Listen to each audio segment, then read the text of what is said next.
Okay, welcome back to Real Cast Fishing. Your host, Glenn, with the Cedar Valley Fishing Field Team, COAF Field Team on YouTube. And this round, what have I got for you? Well, we're back to the Little Red Book of Fly Fishing series. And I'll just go through tips 106 through 110, 6, 7, 8, 9, 10. Yep. And the plan is to just read through the different tips, talk about them briefly, see if there's anything to call out. Maybe there's some other past trips yours truly has done, or maybe y'all have done, and you can maybe expand on that in the chat here. And from there, we can open up to some other discussions, specifically with fishing. Let's see. Hi, Renee. Howdy. Just getting ready to start up this Little Red Book of Fly Fishing. Also do have one request from earlier today about a viewer asking about the Bait Finesse Systems high spool speed bearing. So I've got this standing by. So to demo, I think they wanted to see just the difference between a stock bearing as well as the bearings that I purchased and added to it. But before we go there, a little toast to those that are able to join. Okay, and let's see. Let's talk about some fishing. All right, let's start out with the Little Red Book of Fly Fishing. We'll go through tips 106 and we'll talk about them. Xfinity, hi Xfinity. Okay, so the first one is 106, fish like changes. Okay, let me read that one to you. The best lesson I ever learned about locating trout in a river came from a tuna captain fishing with Steve Creature Coulter 40 miles off Hatteras, North. I stared out at the horizon and asked him how in the world he went about finding fish in the open ocean. Excuse me. It isn't so hard, he said, smiling. It's just like trout fishing. For the record, Creature might be one of the most decorated big game fishermen on the Atlantic seaboard. But his close closet fishing passion is chasing trout with flies. How do you figure that? I asked, perplexed by the comparison. Let's go on to the next page. Fish like changes, he said. Changes in currents, changes in depths, changes in watercolor, changes in structure. If you find a patch of seagrass floating in the open ocean, that's a structure change, and you'll find fish under it. If you find a place where currents converge, bait fish will school there, and bigger fish will follow them. Reefs, wrecks, and rock formations attract fish too, as do underwater ridges and canyons. So, hey, so far we're talking structure, sort of like the bass fishing, making sure you fish structure. Apply that thinking when you go out to the trout river. Look for changes in currents, where swift water meets slow water, changes in structure, where rocks and trees create holding water, changes in depth like shelves and pools, or changes in color, which usually signals a depth or structural transition. It's all pretty much the same, Creature told me. You trout guys can walk or row a boat to find those changes, but you're essentially doing the same thing a tuna boat captain does in the ocean. Find the changes, find the fish. Hey, and that kind of reminds me of yesterday's live stream. I did a live stream over there at my local lake named after yours truly, Lake Glen. And I did notice that where I got most of the strikes were where that change was happening. There was some structural changes in the vegetation, the terrain of the water, or the bottom. But bottom line, those changes did make a difference. So 106, we'll watch those changes. I'll drink to that. A little beer here tonight. I'm going light beer because I got to watch the calories here. All right, next one up, 107. Let me go ahead and configure this out of the way here. Okay, 107, depressing advice.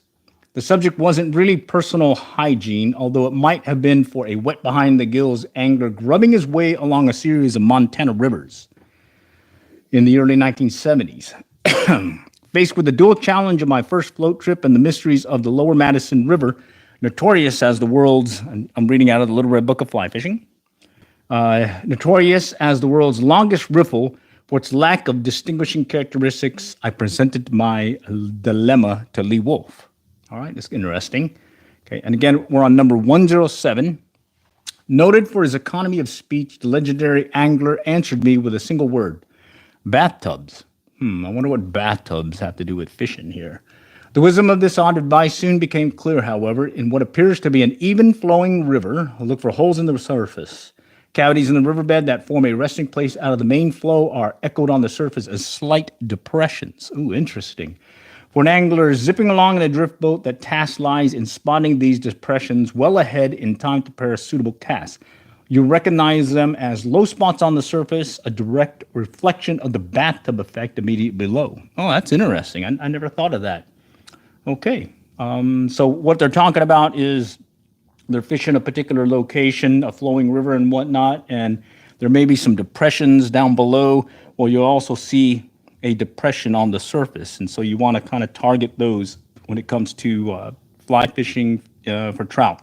And again, I'm reading off the Little Red Book of Fly Fishing. You can get it online as well as you can pick up a hard copy. I picked it up online just because I like it having it on my Kindle, or correction, on my iPad. Okay, 108, the shadow nose. Excuse me. And this is a short passage. Shadow nose. Most trout are endowed with a natural camouflage, a lovely variation of color, tones, and spots that make them difficult to see. But no fish can hide its shadow. Veteran observers often look specific for this giveaway rather than the actual fish, particularly against the contrasting background of a pale river bottom. All right, cool. Shadow nose, tip 108. And guess what?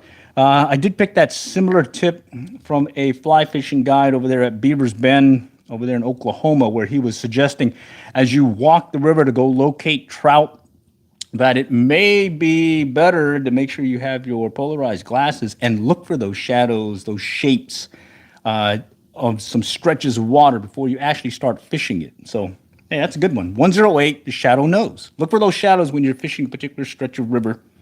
And, well, it might hook you up with a few fish or two. All right, next one. So far we've gone through 106, 107, 108. And we got two more to go, 109, 110. Open up to any Q&A afterwards, maybe even some comments on some of the stuff that came up. And additionally, if the one viewer comes on, I'll go answer the mail. He was asking about showing the difference between a stock bearing that's on the Big Finesse reel, the Cascade Zephyr, and comparing it to a more custom bearing that I picked up and added it to my other Cascade Zephyr. So it's the same reel, except one has stock bearings, the other one has the custom bearings. All right, let me wet my whistle real quick here with a slight light beer. It's Lone Star. This is not a paid sponsorship, but I do like Lone Star, especially since I'm here in the Lone Star state of Texas. Okay, 109, watch for the flash. Despite their ability to hide effectively, there are times when trout completely betray their whereabouts. In particular, I'm talking about those times when they turn aggressively to intercept an emerging insect, particularly a fast-moving species such as a caddis. Watch the water closely and you'll eventually see what appears to be a flashbulb explosion, a sure sign that an aggressive trout has just turned its bright flank to take an insect. When the light goes on, this reveals not only the location of the fish, but a clue that what it may be eating. When you see this in the vicinity of your drift, set the hook. The flash likely indicates a fish that has taken your fly. And I've got some experience with this one. A particular location over there up in Davis, Oklahoma, fishing Turner Falls Park. It's the largest waterfall in Oklahoma, but in the wintertime, they also stock it with trout, some pretty nice-sized trout. And this flash, it's true. I've gone out there fishing, and I can see the water's fairly clear, and then all of a sudden I'll see a flash, and that is the trout swiping my lure, or in this case, fishing fly, and that just tells me to go set the hook. And that worked consistently that trip, that I would highly recommend to keep the tip 109, watch for the flash, in mind when you are specifically targeting trout. There's a good likelihood that you got a strike, okay? All right, last one this round, number 110. You've got to pick a pocket or two. Let's see what this one says. It's another short passage. Again, Little Red Book of Fly Fishing. Get it on Amazon. All right, while searching for that big run that everyone figures will hold several trout, many anglers overlook smaller patches of holding water that, taken collectively, might prove even more productive. You'll find these pockets of soft water behind rocks or in overlooked places where subtle currents merge. The payoff comes in casting a trout that gets less attention from other anglers with less wasted time walking up and down the banks. So, okay. Well, it's like the structure one that they just talked about earlier. Just fishing these pockets and trying to get those trout to strike. So, okay, I'll keep that in my back pocket. So, all right, let me just recap that real quick to let you know what they were, and let's go from there and open up to some Q&A, comments, and maybe if the individual who wanted to see these custom bearings versus stock bearings on the Cascade Zephyr is on, I can point out exactly what he was asking for. Okay, so number 106, fish-like changes. So you're looking for changes in the water flow, structure, and whatnot. Those are places where you want to concentrate fishing for a particular trout. It's the Little Red Book of Fly Fishing and it's targeting trout. So that's where a lot of this talks about. Okay, 107, depressing advice. This is one that well, it kind of threw me, but bottom line, it's this bathtub effect that the old school fisherman Lee Wolf had mentioned to one individual. And that is in particular, when there is a depression under or on the bottom, there's likely going to be a depression up above also. So look for those depressions or bathtub effect, and they may be some good indication of a trout may be lurking down below. Okay, 108, the shadow nose. Okay, and this one goes back to when you're fishing particular river location for trout, look for those shadows. Sometimes you may not see the trout as a classic trout lingering in the water and whatnot. Instead, it's just a shadow. So keep that in your back pocket when you are fishing a particular location. Those shadows may be the giveaway that you should start probably fishing that particular location. Let me wet my whistle again with a little Lone Star. All right. Okay, 2 more to go. 109, watch for the flash. This one I was just calling out that back when I was fishing Turner Falls up in Davis, Oklahoma, that flash was a good indication that I should be setting the hook because that trout has actually swiped at my fishing fly and had taken. And if I waited too long, I was missing the strike. But when I saw that flash and set the hook immediately, my hookup rate was doing much better. All right. And then last one, 110, you've got to pick a pocket too. Again, talking structure, we had the bathtub effect, we're talking depression. Well, the same here. Pick those pockets, look for those little pockets of on the river and whatnot, and fish that particular area. There may be some trout there lingering, and you might be able to get one on the line. All right. Okay, so that's tips 106 through 110, Little Red Book of Fly Fishing. That'll close out the formal section of the podcast. I do want to just give you some quick updates. I did post several mobile fishing live streams, both the audio version on the Real Cast Fishing podcast that also feeds right into YouTube. So there's some YouTube ones there that's just the audio version, but do look for the long form video version where I'm actually just doing these mobile fishing live streams. And then if you don't have time to watch the whole thing, because a lot of times it'll be boring, but what I notice is I'm getting a lot more engagement as folks are joining, asking questions as I'm fishing. So that's been very, very fun to do. And then on top of that, I'll do an edited version, and that'll come out a few days after. And in that edited version, I've skipped all the slow stuff and taken you to the action. So there may be some specific call out that I want to let you know about a particular technique, method, or something that's happened, or a particular question that someone has asked. And then additionally, taking just maybe yours truly catching a fish or two. So you want to see that. This last live stream that I did, I had to do 2. I ended up getting cut off on one of them and just reconnected and was able to get back to fishing. It was over there at the lake over there in Arlington, Texas, named after yours truly, Glenn, Lake Glenn. There's a sign there. It does well. I got some nice sized bluegill. It was 100-degree temperatures, so it was pretty hot. But right around the 7 o'clock mark is when the action picked up, and I was able to pick up some bluegill. I did have a nice sized bass chase one and almost eat one of the bluegill that I was bringing in. I'm hoping to get back to the video and do some editing and see if I can actually capture that moment where the bluegill was coming in. Had him on the line, and right behind it, this nice sized bass comes over there and attempts to swallow it. Okay, All right. Other than that, if you guys have any questions, comments, throw them out. I'll still be on the chat here. We got time. It's Wednesday, hump day, and we're just chilling right now. I do have these two rod reel setups, bait finesse style, ultralight bait casting that has some, let's see, the stock bearing as well as the high spool speed bearing that I was going to demo in case the individual who was asking the question wanted to see that demo. But anyways, while we're waiting for that, I'll explain what I have then. Okay. So this is the Casking Zephyr Bait Finesse Reel. Okay. Ultralight bait casting. This can handle 1/16 ounce lures and whatnot, no problem.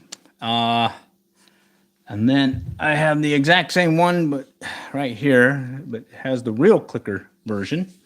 And let's see. One has the stock bearing. Let's just do a quick, okay? So you can see that one's turning, it's quiet. So that's the stock bearing, okay? And we'll just pop it again here and you can see it's moving along and it's quiet. The one that has the high spool speed bearing is louder and it will spin longer.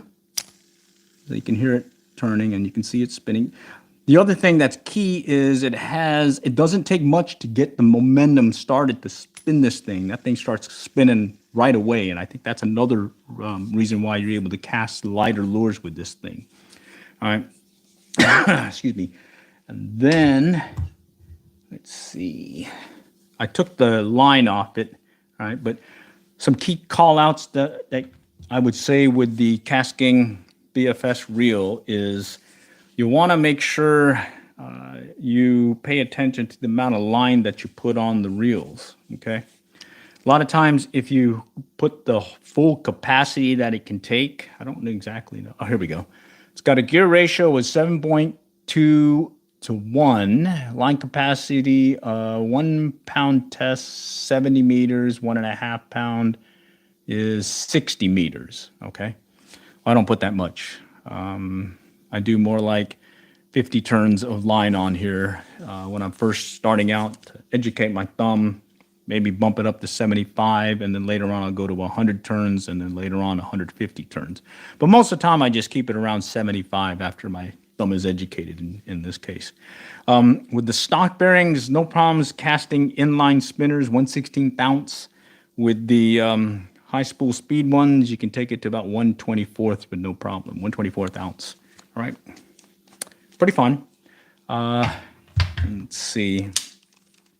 I think the individual wanted to make sure that I didn't have the spool tension cranked down on the reel before I went ahead and free spooled it. So let's see. I'm going to crank it down right now, right here, and I'll pop the reel and spin it, and you can see it's not turning much. Okay, so I got the crank down basically.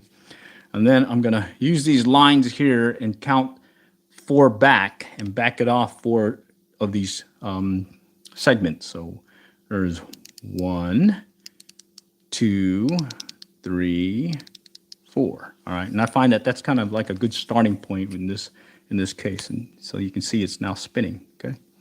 So I'll go ahead and spin it.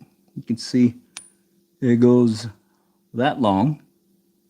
Okay.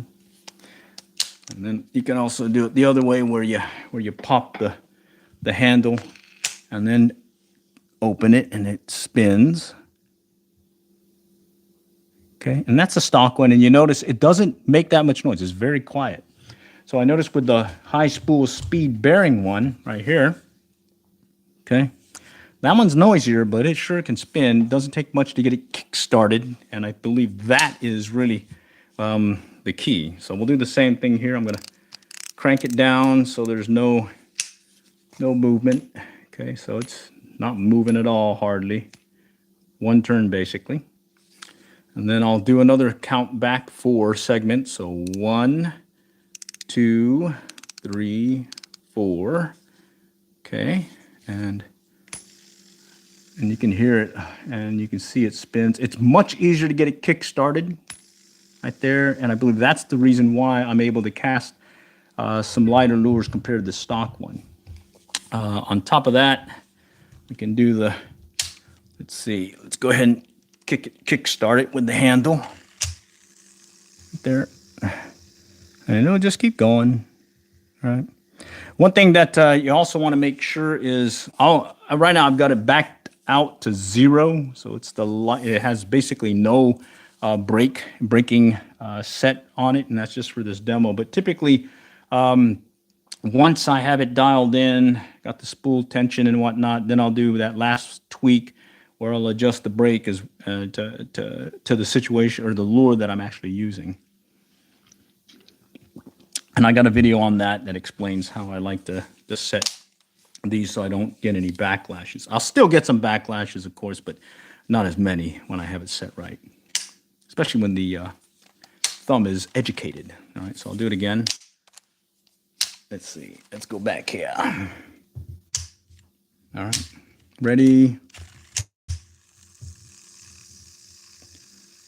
Okay. All right. And the key takeaway, again, is that inertia. It doesn't take much to get it started. It's just popping away. Look at that. Okay. With the stock one, much quieter bearings. Okay. You can hardly hear it. And it does take a little, inertia to get it started. But once it gets started, it'll spin nicely, but eventually it'll stop before the other. I don't know if I can do both at the same time. Let's see. Nah, it's too hard.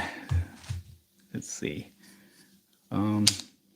Anyways, so I'm hoping that answers the mail. I asked if the individual joined, just ping me, and maybe I can explain what he was looking for, or maybe he can guide me as to what he's looking for. But bottom line, the custom one does make a difference when it comes to casting lighter lures. You do have to be careful, though, because let's say you got your thumb educated for the stock bearing, and the next thing you put on the custom bearings, you could find yourself getting some backlashes. Here, I got to take my glasses off. All right. Let's see. It looks like there's like four people on the line here. Y'all have anything that you want to ask? We already went through the Little Red Book of Fly Fishing, tips 106 to 110. I'll get another one out there probably the next week.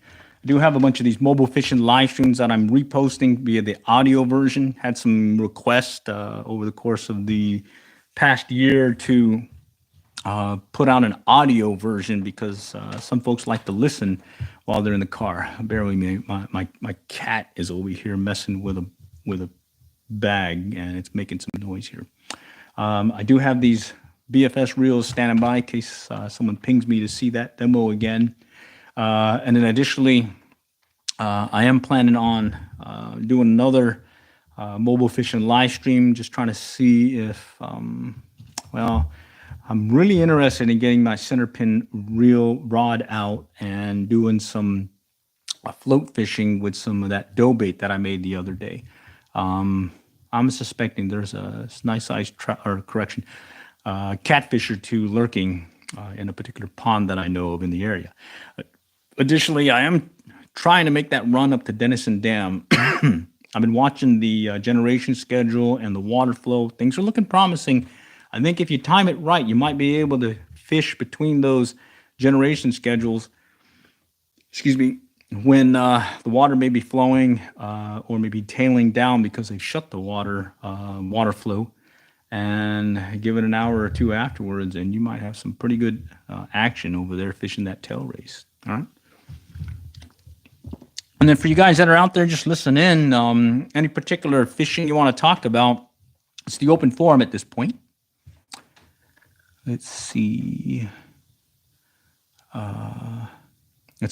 Mainly focusing on this ultralight piece in standby in case someone has a question concerning it. Okay. And then going back to fly fishing, did have a couple of tips that I've posted. Actually, one of them right now. I've got another one in the queue.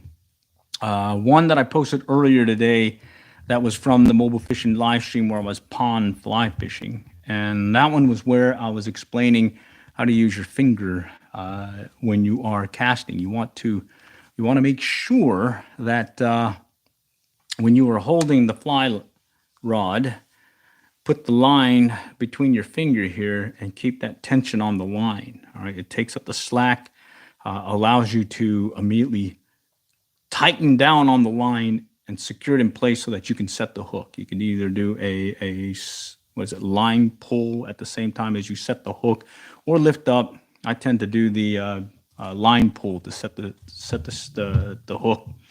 But that is key to have your finger on that fly line. If you have your finger just wrapped around the rod and you got your line coming off the rod, and you get a strike and you pull back, you're going to be having to contend with tightening up this wider distance or gap in the line and the tension, and that may be enough to miss a trout. All right, and then going back to the Little Red Book of Fly Fishing, that one tip about watch the flash. I strongly suggest that you see that flash, set the hook, and if you are holding that line at your finger, between your finger and the rod handle itself, you should see a better hookup rate.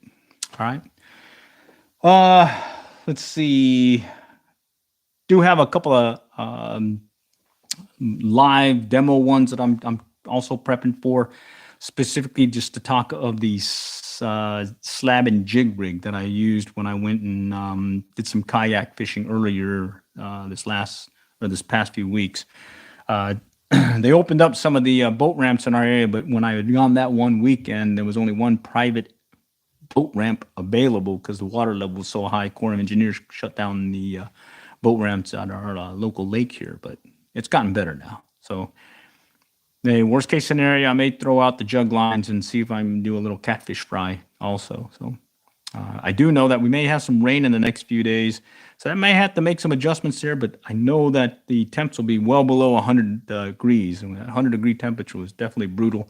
I did notice that as the sun was tailing down around 7, 8-ish, the bite definitely picked up in that particular lake. All right. And then I see some other folks just joined. Just again, ping me if you're the individual who'd like to see the stock bearing versus the custom bearing that I have on these two reels. All right. Okay. Let's see.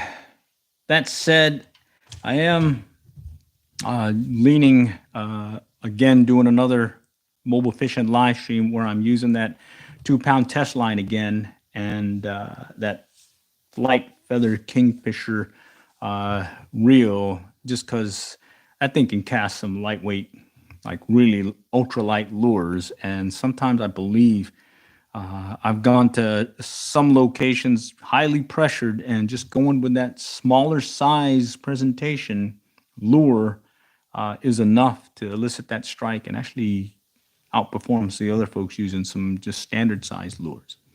All right, you guys ever have that problem when you're hitting a highly pressured area? Keep that in your back pocket.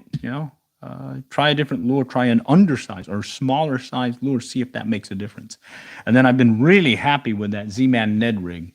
I don't know what they did to that plastic, but it sure is durable. I mean, I could easily fish that one a whole outing without worrying about losing it. And in fact, there was one point when I was using it the other day, working a rocky bottom pond, where I did snag onto something, but when I pulled it in and it got a little loose, all I had to do was just flip it over, and I was still able to keep fishing that particular Z-Man Ned rig. That plastic is really, really tough. But I think I saw on the packaging that you want to make sure you keep that plastic separate from your other plastic lures or worms and whatnot, because I think there might be a reaction that may cause it to, get deteriorated.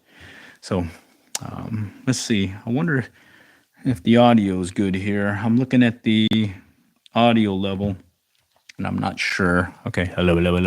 Okay. Yeah. Test. Okay.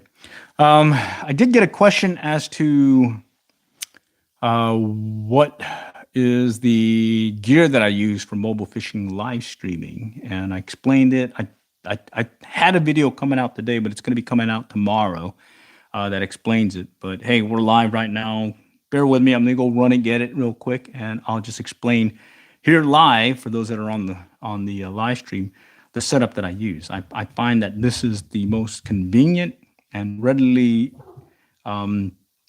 quickest to deploy when I'm hitting a particular location. Just going to go live. All right, so bear with me. Give me a few seconds here. Let me go grab it.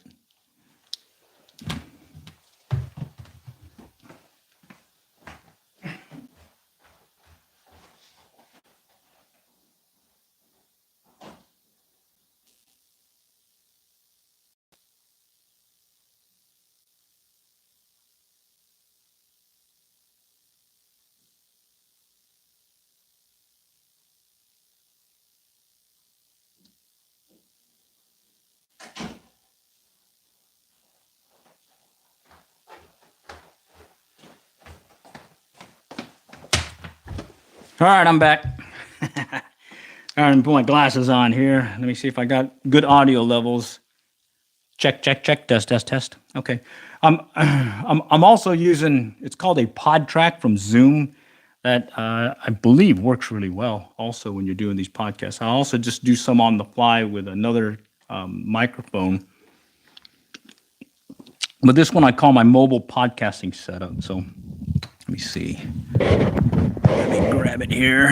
Okay, what I have for this setup is one of these. I'm 3D printed this little stand for this microphone, and then I made a little another 3D printed box microphone flag, and then I have this cushion here. And this is the Shure SM57, I think it is. Yeah, Shure SM57.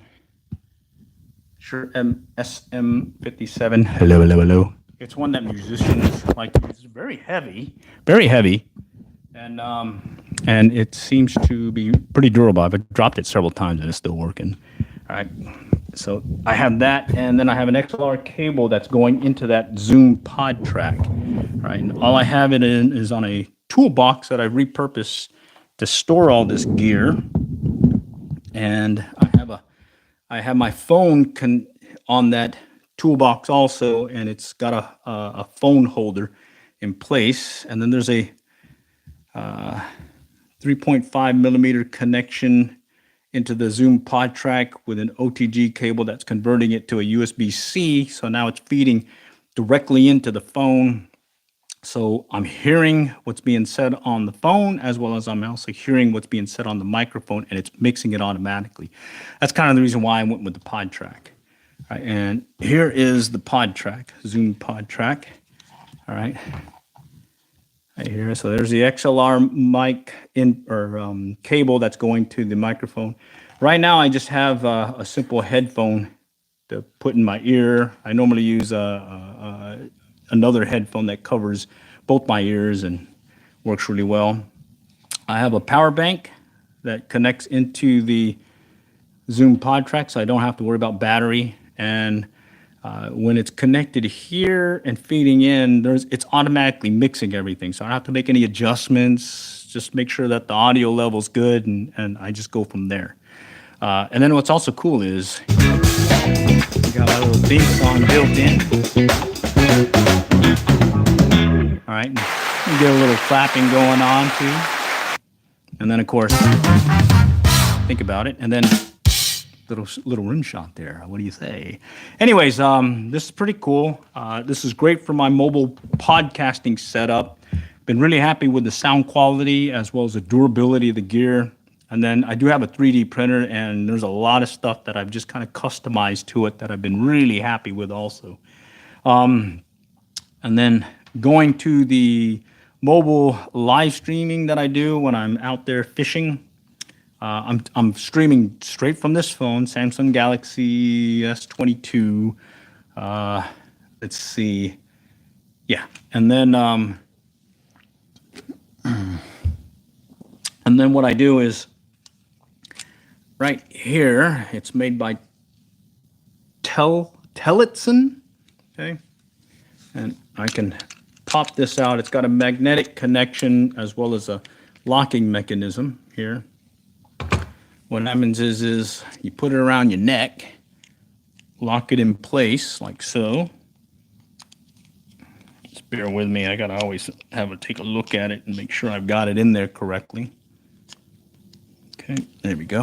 All right, and what's cool is somehow it stays up close to your chest, and you can see I can move around with it, cast away. The stabilization that's built into the phone takes care of any of that wobbliness.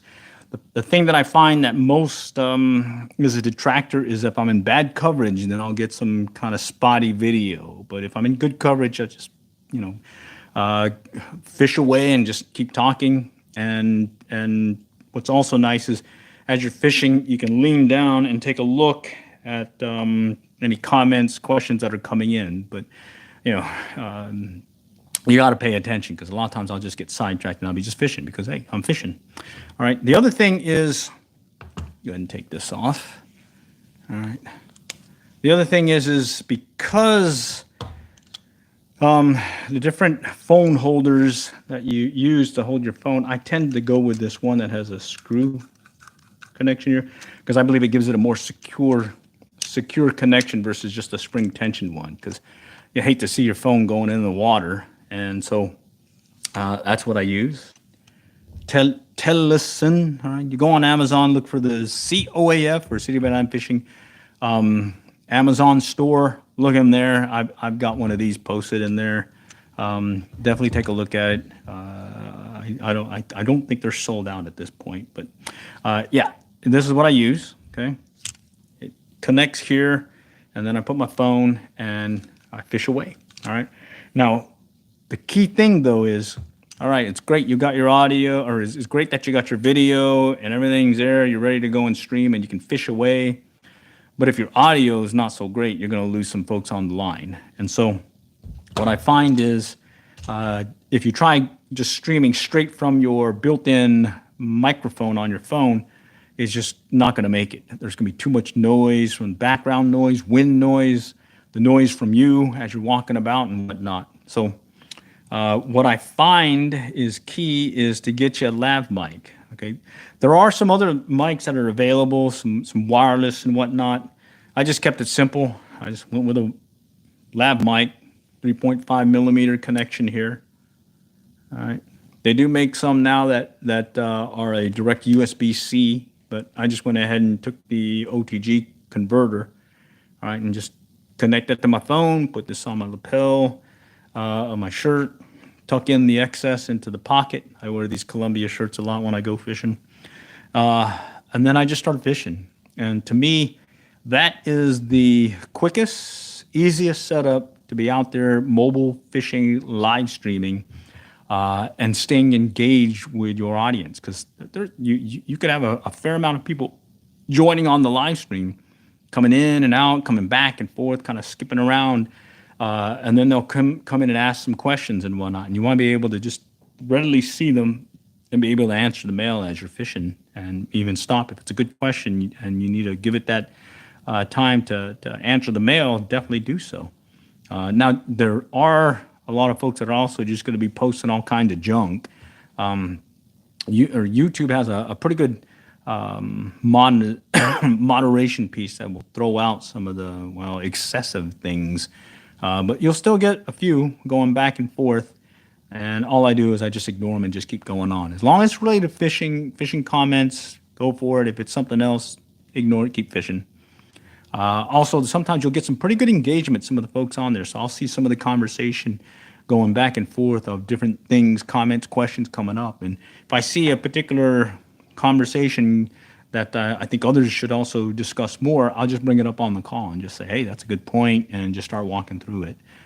Maybe throw out a couple of thoughts there and see if anyone else has any. So, hey, that's what I have from my mobile fishing live stream setup. I had several questions asked over the course of the last 3-4. So I put a video together, but it's not coming out, I think, until tomorrow or the day after. So, hey, that's what I use here now. Okay. 3 components. Actually 4 if you count that OTG cable. Okay. All right. And then on the case of the mobile podcast piece. I also use it for mobile live streaming. All right. I do have another HDMI switcher that when I'm doing multiple camera setups, I'll use that. But that one also has mobile capability, has its own power, battery, and whatnot that I take with me. But I tend to use this more often than not, mainly because it's very convenient. 5 minutes, I can get everything set up to include the pod track mixer, the camera, the connection, and the microphone. Also, for the power bank, like I've used this one over two podcasts, and it's still got 58%. All right, and it'll go for hours. And in fact, I'll actually use that one on my GoPro, where there's a problem that you'll get with your GoPro if you use the battery, the built-in battery. What'll end up happening is it'll overheat on you, and if you try live streaming with your GoPro, eventually it's going to kick you out because it's just going to get too hot. The workaround is take that battery out and connect it to a power bank instead. You will have to be careful because it won't be waterproof anymore, but you can stream for hours. Before I started using the phone and the Android mobile phone setup that I just explained, I was using that, and I was able to stream 2, 3, 4 hours, no problem. Plus, it would save the video to the GoPro, and later on I could edit it there. Now with the Android, what I do is I'll let it upload, and then a few days later it'll be available to download. I'll download that, and then I'll edit those out, and then you'll see those follow-up edited live streams that just takes you to the action. Okay. All right. So hopefully this has been helpful. Just as a precaution for the individual, if he wasn't able to join, I'll give you the backstory. There was a question concerning the custom high spool speed bearings that I put in a Casking Zephyr BFS Reel. Okay. And what he wanted me to do was make sure that I didn't have the tension set on the spool tension all the way locked down when I was using the stock bearing and comparing it to the custom bearing. And so in this case, what I did was I took one of these. This is the stock one. I can tell because it's quieter when I spin this, much quieter. The one with the high spool speed bearing is much louder, but it can definitely get started and cast pretty well. Okay. And so what I did then was I went ahead and locked down the tension all the way on this one, and then checked it. So, yep, it just barely spins. It doesn't spin, basically. It's just moving because of my finger. And then I back it off 4 of these line segments back. So 1, 2, 3, 4. Okay. Right there, 4. And then I just do this and I let it spin. Okay, and see how long that lasts that long. You can do let's see, where you kick it in gear with, let's see if I can do it. All right, ready? Oh, wait, do it again. Okay. And it's spinning nicely, very quiet. All right, but it does take a little bit of to get it started, sort of like a kick start. So when I use the custom one, right here, high spool speed bearing, I'll do the same thing. I'm gonna lock it down, okay, and put it in free spool, and there you can see it's not moving. It's like the other one; it barely moves except for when I kick it with my finger. Now I'm gonna back it off for 1, 2, 3, 4. Okay, let's see, it's in free spool, and you can hear it. You can see it quickly spins, and it goes really nicely. Again, what's nice, and I think that is why I'm able to cast lighter lures with it, is because I can kick it in gear. It doesn't take much to get that spool started compared to the stock one. All right, and then you can do the classic, and it'll just go and go. And then you can also see when it's right at the tail end, it kind of just spins slow, versus the stock one slows and stops. All right. So anyways, I wasn't trying to fool anyone about these. I'm just an average Joe, just showing you that, hey, this is what we learn. You know, and that is our motto of the channel is learn to fish by our trials and errors. So if you are thinking about adding a custom bearing to your bait finesse reel, at least for the Casking Zephyr, I can cast lighter lures with this setup. All right. All right. More like a 1/24th ounce lure versus when I'm casting this one, the stock one, typically 1/16th ounce is where I go. If I try going lighter than that, I'm starting to get a little hard time being able to cast straight. I've got to adjust my cast versus I prefer just to cast it like normal and the lure goes where I'm aiming at. Okay. All right. So that's pretty much all I had related to that. Anyone have any questions? Definitely ping me here. And let's see. Maybe there's some subject matter that you'd like to talk about. I know it's getting a little bit late, but I got time. I'm just having a little brewski here while we're chilling. Chillin' be illin'. All right. And then I'm hoping that those individuals asking over the course of the last few about the, let's see, about the, what is he? Let's try. Okay. Bear with me. I'm just looking here real quick. Just making sure that people are able to chat here because I only see two on there from Renee and Xfinity. All right, and I'm thinking maybe it's moderating too much. Anyways, it says it's moderating, so keep it clean and I should be able to see any questions pop up. All right.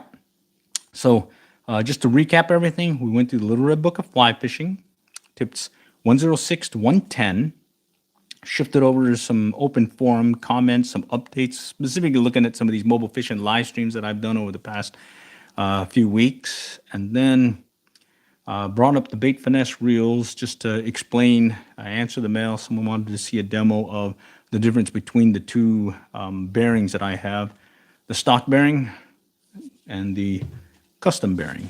Okay. All right. And then from there, went ahead and talked about the mobile fishing live stream setup as well as the mobile podcasting that I do. And let me go ahead and show you more on the mobile podcasting. This is the heart of everything right here is the Zoom PodTrack 4. PodTrack right here. Zoom PodTrack. And what's cool about that is I don't have to do any tweaking. I just really just connect it to my phone and it takes care of any feedback or whatnot so that I can show a video, I could hear the video being presented, and basically I'm hearing what you're hearing. And that's really nice. So it's like you're monitoring, making sure that everything's going well. And then also you have some cool sound effects. Four on these first buttons, but I can adjust and add some different ones. I also make some customized ones because I can. I like that one, the rim shot. I have been posting trying to do it daily, a dad joke, some kind of humorous thing just to take us away from fishing because, yeah, fishing may be light, but you also have to keep your sense of humor. And I found some pretty good dad jokes that are out there that, there's been some good engagement with that. All right. Okay. Appreciate y'all joining. Let's say it doesn't look like there's any questions coming in this round. So let's go ahead and wrap things up. We'll plan to meet again when I do another one of these ramblings. That's going to be the next episode, another fishing ramblings where I'm just going over things again. And then I'll follow that with the Little Red Book of Fly Fishing, the next series, so 111 through 115. And then finally, look for those mobile fishing live streams where I'm actually out there with this live streaming mobile setup, out there fishing and hopefully getting some good engagement with the audience out there. And then if you can't make it, then just come back and look. I probably have posted either an edited version, a audio version of a particular live stream, or maybe a long form video of a particular outing that we just happened. Right now, there's like several shorts out there. I think the one that's more of a tip. The other one is just upping your game. I think it was on fishing some of this ultralight bait casting gear. All right. Okay. So with that, we'll close for now. All right. All for now. Next time we'll catch you all in. Good luck and good fishing.